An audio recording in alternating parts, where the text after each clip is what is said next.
Om Shanti. Today is the 7th of November 2022. Let us listen to the Sakar Murli on this Monday morning from our beloved Bap Dada Madhuban. Essence: Sweet children, make effort to rescue human beings who have forgotten the Father and become trapped in the quicksand. Churn the ocean of knowledge and give everyone the Father's true introduction. What does Baba say in essence on this Monday morning?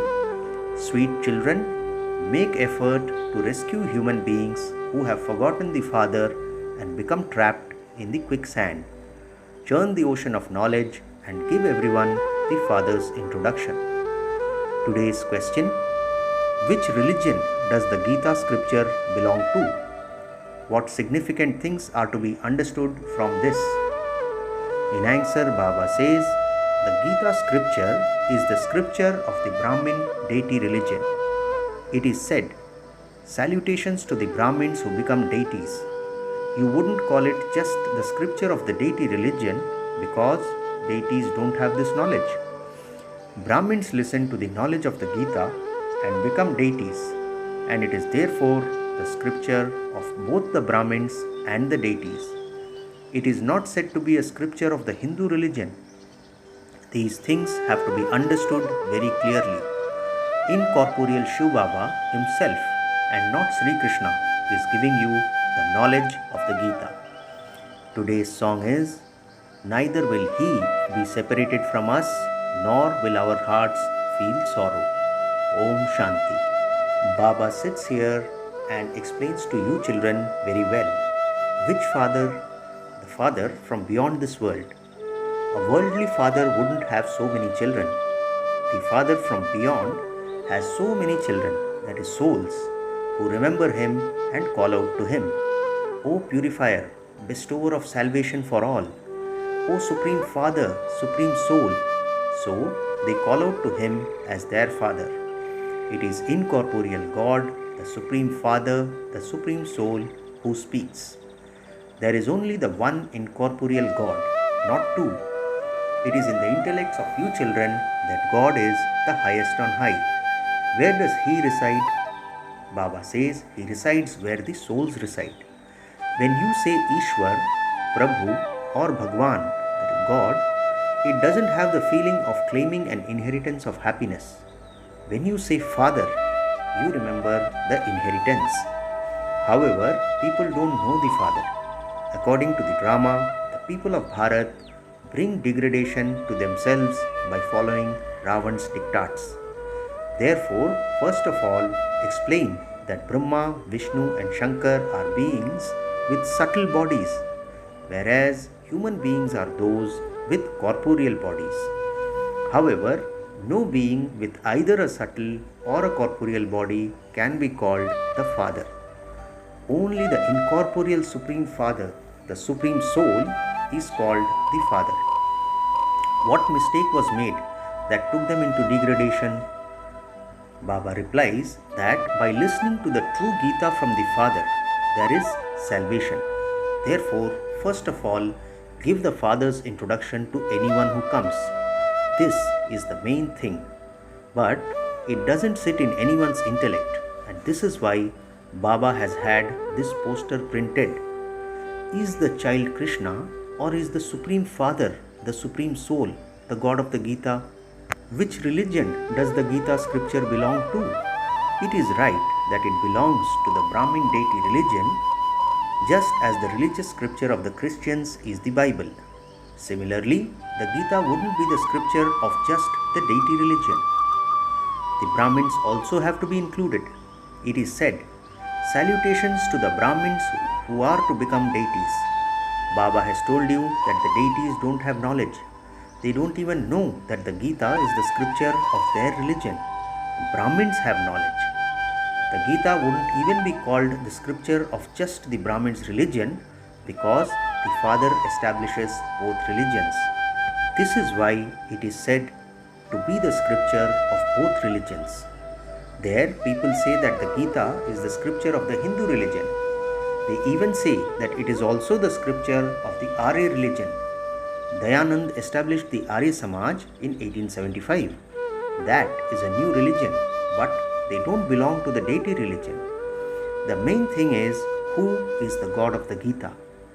They have inserted Krishna's name in the Gita and falsified it because their intellect's yoga has broken away from me.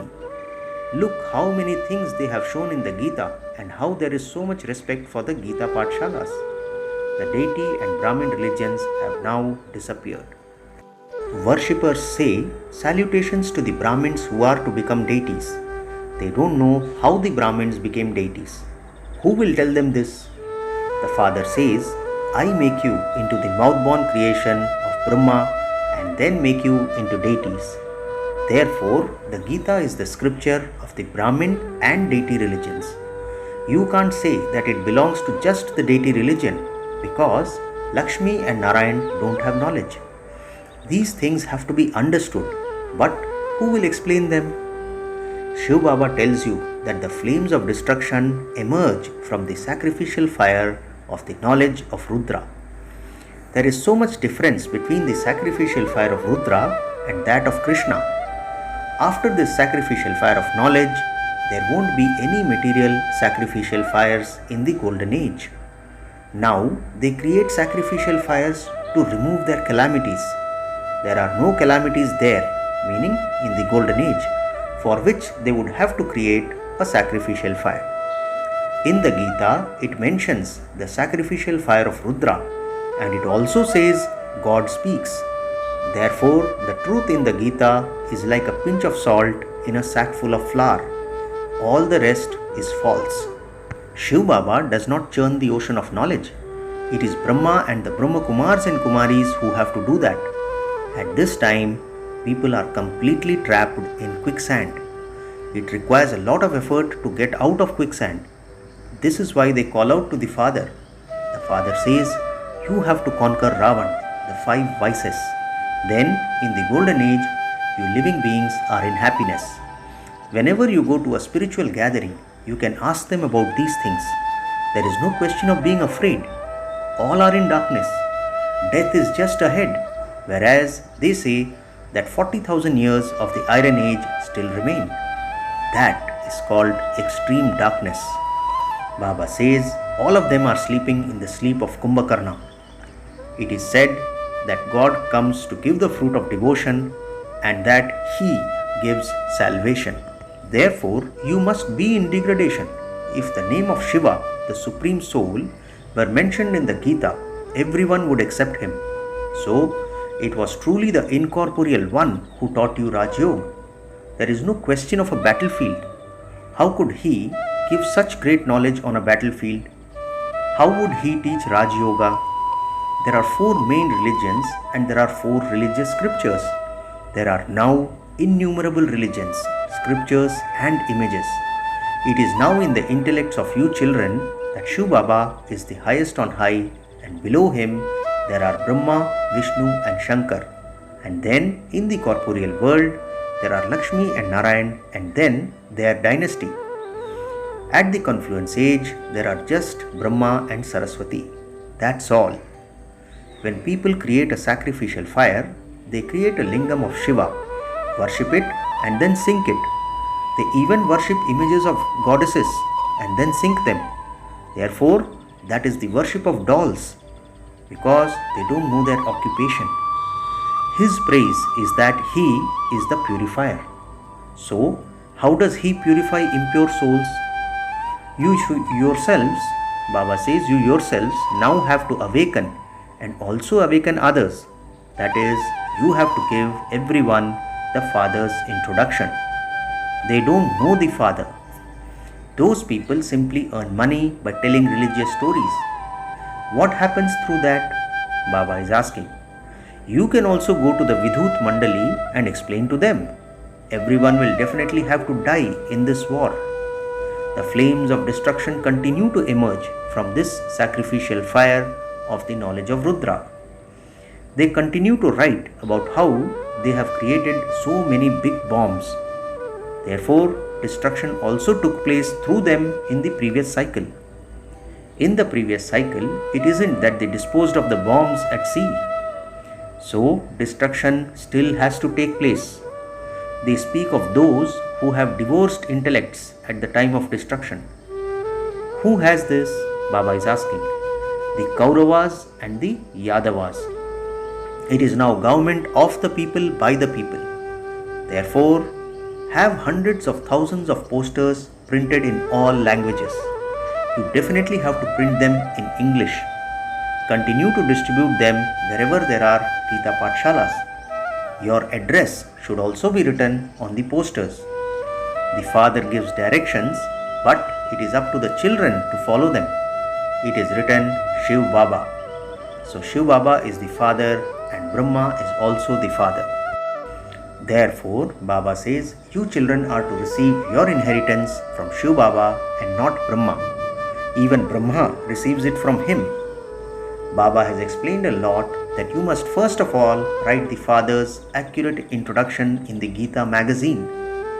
Those who are to become Brahmins will quickly be shot by an arrow.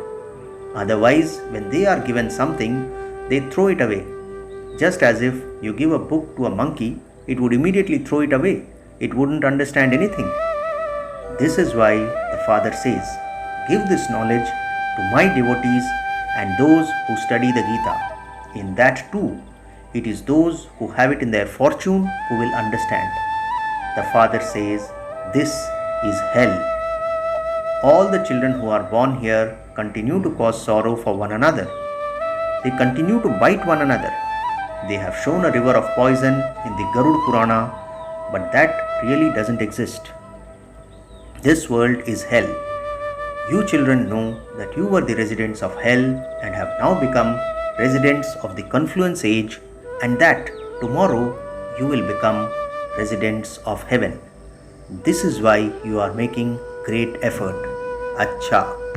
To the sweetest, beloved, long lost and now found children, love, remembrance and good morning from the mother, the father, Bap Dada. The spiritual father says Namaste to the spiritual children, and we the spiritual children also say Namaste to our spiritual father. Today we have a night class which was held on 23rd of March 1968. The highest on high is the one God who is the Father. Whose Father? The Father of all souls. He is the Father of all the souls in all the human beings. All the souls who come to play their parts definitely take rebirth. Some take very few births. Some take 84 births. Some take 80 births and some take 60 births. All are human beings, bodily beings. Even though Lakshmi and Narayan ruled the world, at that time there was no other dynasty in the new world. None of the bodily beings can grant anyone salvation. First of all, there is a sweet silence home. That is the home of all souls. Even the Father stays there. That is called the incorporeal world. The Father is the highest on high, and the place where He resides is also the highest on high. The Father says, I am the highest on high. I definitely have to come. Everyone calls out to me. All human beings definitely have to take rebirth. Only the one Father doesn't take rebirth. Everyone definitely has to take rebirth. Any founder of a religion is said to be an incarnation. They speak of the Buddha incarnation. The Father is also called the incarnation. He too has to come. Now all souls are present here. None of them can return home. It is because souls take rebirth that there is an expansion. What is Baba saying? Baba says it is because souls take rebirth that there is expansion. While taking rebirth, all have become Tamopradhan at this time. Only the Father comes and gives knowledge. The Father alone is knowledgeful. He has the knowledge of the beginning, middle and end. He alone is called the knowledgeful and blissful one, the peaceful one, ever pure. Human beings, however, become pure and impure. Lakshmi and Narayan are the first ones of that dynasty. They have to take the full 84 births. they take rebirth here. Then, at the end, the Father comes and purifies everyone and takes them back. The Father alone is called the Liberator. At this time, the founders of religions are present here. A few souls still remain who are continuing to come down. Expansion continues to take place. The bestower of salvation for all is just the one Father. He is making us into the masters of the land of peace and the land of happiness. You take the full 84 births. Those of you who came first will return first. Christ will come at his own time. Christ does not have the power to take anyone back. Only the one Father has the power to take everyone back. At this time, it is the kingdom of Ravan, the devilish kingdom. During your 84 births, the vices have entered you all completely. What is Baba saying? During your 84 births, the vices have entered you all completely. The Father says, you were the masters of the deity world, and you then became vicious in the kingdom of Ravan. Everyone definitely has to take rebirth. It is not possible for them to establish a religion and then return home. They definitely also have to sustain it. It is remembered, establishment of the new world takes place through Brahma. There is also the destruction of the old world. In the new world, there was just the one religion and the one deity dynasty. That does not exist now. There are just its images, and all the other religions are present. Apart from the one God, the Father, all bodily beings definitely take rebirth. Bharat is the perishable land. Correction, Bharat is the imperishable land. It is never destroyed. What is Baba saying? Baba says Bharat is the imperishable land. It is never destroyed. It is imperishable. There were no other lands when it was their kingdom. It was just their kingdom. There was just the Sun dynasty and the Moon dynasty, no one else. The new world is called heaven, the deity world. The incorporeal world cannot be called heaven. That is our sweet silence home, the land of nirvana. No one except the Supreme Father, the Supreme Soul, can give knowledge to souls. A soul is a very tiny dot. The Father of all souls is the Supreme Soul. He is called the Supreme Father. He cannot ever take rebirth. It is now the end of the play. The whole world is a stage on which the play is being performed. The duration of it is 5,000 years. This is the most auspicious confluence age when the Father comes and makes everyone the most elevated of all. Souls are all imperishable. This drama is also imperishable. It is a predestined play. Those who have been and gone will come again at exactly the same time. They were the ones who came first. Lakshmi and Narayan do not exist now. This is the true company of the truth. Acha, love, remembrance and good night to the sweet, beloved, long lost and now found spiritual children. We the spiritual children also say namaste to our spiritual father. Today's essence for dharana has 2 points. The first point, churn the ocean of knowledge and rescue human beings from the quicksand. Awaken those who are sleeping in the sleep of Kumbhakarna. Second point, remove your intellect's yoke from subtle and corporeal beings and remember the one incorporeal Father. Connect everyone's intellects to the one Father. Today's blessing, may you become completely pure and experience the elevated stage of purity by becoming a true Vaishnava. Let's hear the blessing again. May you become completely pure and experience the elevated stage of purity by becoming a true Vaishnava. Baba explains, the definition of complete purity is very elevated and easy. The meaning of complete purity is that impurity should not touch your mind or intellect, even in your dreams. This is known as being a true Vaishnava. Even if you are a number-wise effort maker, the aim of your effort is to have complete purity. This is easy when you have the company of the Almighty Authority Father who makes the impossible possible. Finally, slogan for today: an easy yogi is the one who makes effort in an entertaining way instead of stubbornness or labor. Let's hear the slogan again. An easy yogi is the one who makes effort in an entertaining way instead of stubbornness or labor. Acha, Om Shanti.